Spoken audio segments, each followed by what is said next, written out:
and blue for me and you. And I think to myself, what a wonderful world.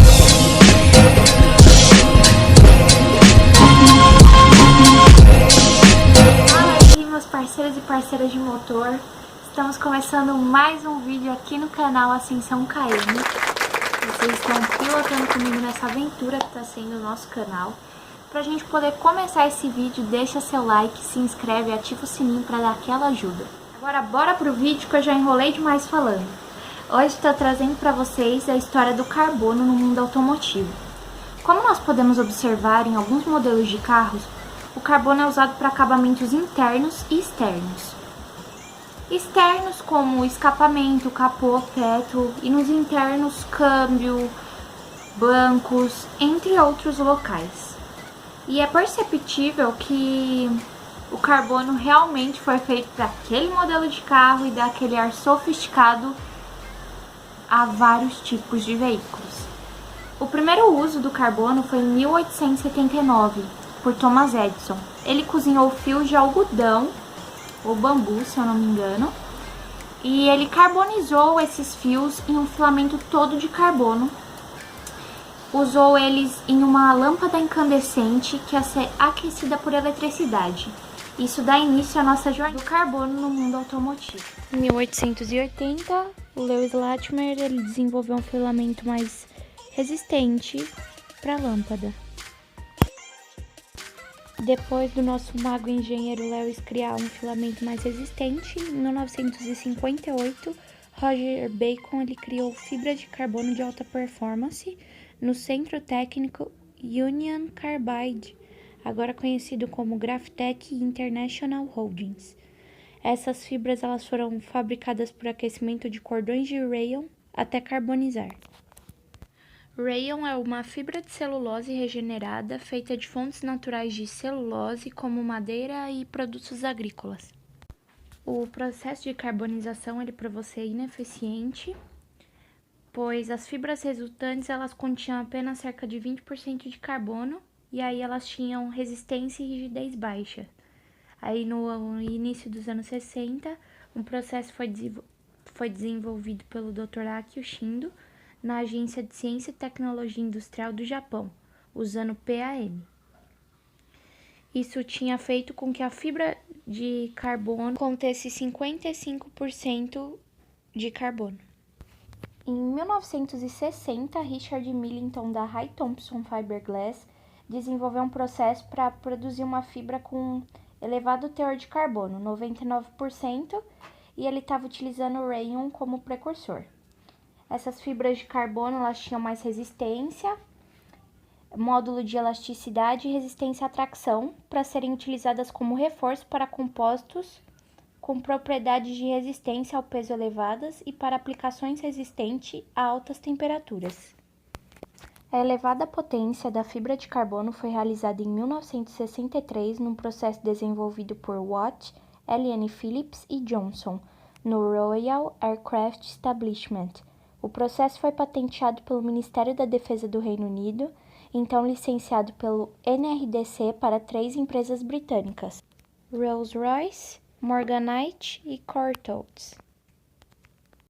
Dentro de alguns anos, após o uso bem-sucedido, em 1968, de uma montagem de ventilador em fibra de carbono high-fill, Rolls-Royce aproveitou as propriedades do novo material para entrar no mercado americano com a sua RB211. Aeromotor com lâminas de compressor de fibra de carbono. Infelizmente, as lâminas se revelaram vulneráveis aos danos causados pelo impacto das aves. Este problema e outros causaram a Rolls-Royce contratempos e aí a empresa foi nacionalizada em 1971. A planta de produção de fibra do carbono foi vendida para formar a Bristol Composites. No final dos anos 1960, os japoneses assumiram a liderança na fabricação de fibras de carbono com base em PAN. O Acordo de Tecnologia Conjunta de 1970 permitiu que a Union Carbide fabricasse o produto superior do Japão, Toray Industries, e os Estados Unidos para dominar o mercado. Morganite decidiu que a produção de fibra de carbono era periférica para o seu core business, deixando Courtaulds como o único grande fabricante do Reino Unido. A colaboração contínua com a equipe de Farnborough mostrou-se útil na busca por maior qualidade e melhorias na velocidade de produção, já que a Courtaulds desenvolveu dois mercados principais, aeroespacial e equipamentos esportivos. No entanto, a grande vantagem de Courtaulds como fabricante do precursor Cortelli agora se tornou uma fraqueza. O baixo custo e a pronta disponibilidade de Cortelli foram vantagens potenciais, mas o processo inorgânico à base de água usado para produzi-lo tornou o produto suscetível a impurezas que não afetaram o processo orgânico usado por outros fabricantes de fibra de carbono. No entanto, durante a década de 1980, Courtaulds continuou a ser um grande fornecedor de fibra de carbono para o mercado de artigos esportivos. Eles tinham a Mitsubishi como principal cliente e eles tentaram expandir o movimento deles, incluindo até a construção de uma fábrica na Califórnia. Porém, os negócios não deram muito certo, o investimento não gerou o retorno necessário, levando à decisão deles saírem da área, e aí a Courtaulds cessou a produção de fibra de carbono em 1991. Ironicamente, o único fabricante britânico de fibra de carbono sobrevivente continuou a prosperar fabricando fibras com base no precursor de Courtaulds, a RK Carbon Fibers Ltd, sediada em Inverness, concentrou-se na produção de fibra de carbono para aplicações industriais, eliminando a necessidade de competir com os níveis de qualidade alcançados pelos fabricantes estrangeiros. Durante a década de 1960, o trabalho experimental para encontrar matérias-primas alternativas levou à introdução de fibras de carbono feitas a partir de um passo de petróleo. Estas fibras continham cerca de 85% de carbono e tinham uma excelente resistência à flexão.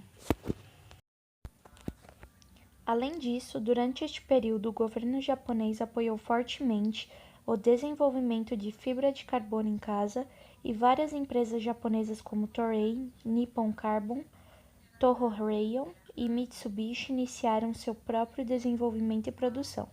À medida que avançavam para se tornarem líderes de mercado, as empresas no ZEUA e na Europa foram encorajadas a assumir essas atividades também, seja por meio de seus próprios desenvolvimentos ou aquisição contratual de conhecimento de fibra de carbono.